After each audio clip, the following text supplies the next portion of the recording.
Good morning. Welcome to Market Day by ECTRA Arulrajhan. Today, 16th October 2023. இன்னுடைய pre market information நம்ம பார்க்கலாம். நேத்திக்கு முடிஞ்ச அதாவது ஃப்ரைடே அன்னைக்கு முடிஞ்ச அமெரிக்க சந்தை அப்படின்றதும் இன்னைக்கு காலையில டவ் ஜோன்ஸோட ஃபியூச்சர்ஸ் எப்படி வியாபாரமாகும் சேர்த்து நம்ம சொல்லிட்டு இருக்கிறோம். டவ் ஜோன்ஸ் வந்து அந்த வெள்ளிக்கிழமை இறக்கத்திலிருந்து கொஞ்சம் மீண்டு எழுந்து 0.09% அளவுக்கு சற்று இறக்கத்தில் இருந்தாலும் கூட வெள்ளிக்கிழமை முடிந்த அமெரிக்க சந்தை சற்று இறக்கத்தோடு முடிந்தது. குறிப்பாக S&P 500 -0.5% அண்ட் நாஸ்டாக் வலுவாக இறங்கி -1.23% இறங்கி இருக்கிறது நம்ம பார்க்கிறோம். அதே சமயம் இன்னைக்கு காலையில துவங்கிய ஆசிய சந்தைகள் எல்லாமே பெரும்பாலும் இறங்கி துவங்கி தற்போது இறங்கிய வியாபாரமாகிறது. இது ஜப்பானோட நிக்லை ஆகட்டும், ஹாங்காங் ஹாங்செங், சவுத் கொரியா காஸ்பி, சீன சந்தை, தாய்வான் சந்தை எல்லாமே உட்பட. அடுத்து கிஃப்ட் நிஃப்டி அப்படின்றத நம்ம எப்படி பார்க்க வேண்டியிருக்கு அப்படின்னு பார்த்தீங்கன்னா, ஃப்ரைடே பார்க்கும்போது அந்த ஓரளவுக்கு நல்ல இறக்கத்துடன் காணப்பட்டது. அப்புறம் கொஞ்சம் முடிவில் கொஞ்சம் ரெக்கவரி ஆச்சு. இருந்தாலும் ஒரு 30 இல்ல 40 பாயிண்ட் ஒரு கேப்ல தற்போது வியாபாரமாகி வருகிறது. கேப் டவுன்ல வியாபாரமாகி வருகிறது. அதனால அது இன்னும் ரெக்கவரி ஆகுமா அப்படின்னு நம்ம பார்க்கணும். நிப்டியோட ரேஞ்ச் அந்த 19,600 காப்பாற்றப்பட்டு திரும்ப பவுன்ஸா இருக்கிறத நம்ம பார்க்கிறோம். இப்போ மேல் எல்லை வலிமையான தடுப்பா இருக்குது.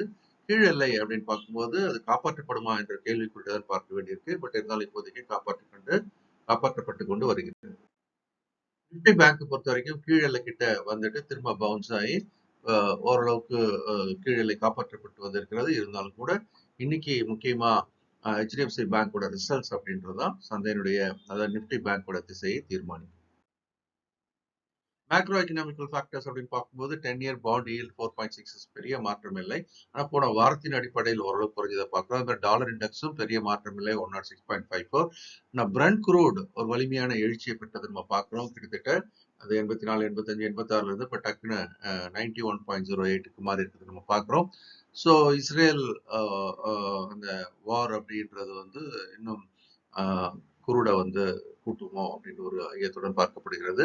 இந்த மாதிரி சண்டை நடக்கிற ஒரு நேரங்கள்ல எப்பவுமே பாதுகாப்பை முன்னிட்டு குறிப்பிட்ட அளவு பணமானது இப்போ கோல்டு நோக்கி நகர ஆரம்பிச்சிருக்கு பார்க்கிறோம். கோல்டு $1,800 இருந்து $1,920 என்ற மிகப்பெரிய ஏற்றத்தை, அதாவது அந்த இறக்கத்தினுடைய 50% கவர் பண்ணியிருக்கிறது நம்ம பார்க்கிறோம். ஆனால் அது முக்கியமான தடைகளில் தற்போது இருக்கிறது. இந்த 1920 இருந்து 1935 இந்த ரேஞ்சுக்குள்ளதான் தடுக்கப்பட வாய்ப்பு இருக்கு. அது தடுக்கப்பட்டால் மீண்டும் கீழ் நோக்கி இறங்கலாம். அடுத்து USD INR தொடர்ந்து வலிமை குன்றிதான் காணப்படுகிறது. இப்போது 83.26 என்ற விலையில் இருக்கிறது. ரூபாய் வந்து முன்னாடி வலிமை குன்ற ஆரம்பிச்சாச்சு இல்லையா, அது 82.6 இருந்து மழை இப்ப என்ன ஆயிடுச்சு, 83.26க்கு வந்தாச்சு. இது வந்து ரூபாய் இன்னமும் வலிமை குன்றிதான் காணப்படுகிறது அப்படின்றத எடுத்துக்கலாம். ரிசல்ட்ஸ் Q2 ரிசல்ட்ஸ் அப்படின்னு நம்ம பார்க்கும்போது HDFC பேங்க் ரிசல்ட்ஸ் அப்படின்றது மிக முக்கியமான ரிசல்ட்ஸ். அடுத்தது பஜாஜ் ஃபைனான்ஸ், தென் ICICI ப்ரோ, பஜாஜ் ஆட்டோ, இதெல்லாம் வரக்கூடிய முக்கியமான ரிசல்ட்ஸ்.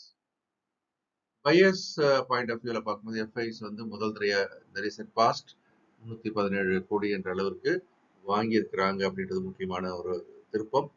அதே மாதிரி டிஐஸ் வந்து கொஞ்சம் செல்ல சமமாக இருக்கிறாங்க. ஆனாலும் கூட இந்த பையிங் வந்து பெரிய அளவில் அவங்களுடைய நிலையை மாற்றவில்லை. இன்னும் ஷார்ட் பொசிஷன் வந்து 73% கிட்ட இருக்கிறதா தான் செய்திகள் வருகின்றன. LME லைவ் மார்க்கெட் அனாலிசிஸ் ஒரு நாள் Monday to Friday Nifty bank நிப்டியில் எப்படி ட்ரேட் பண்றது அப்படின்றதுக்கான வாய்ப்புகள் அடையாளம் காணப்படுகிறது. With small fee of 499 per week. Candle formation அப்படின்னு நம்ம பார்க்கும்போது புல் கேண்டில் ஃபார்மேஷன் போன வெள்ளிக்கிழமை இருந்தது பார்த்தோம். இப்போ ஒரு கேப் டவுன்ல துவங்குது.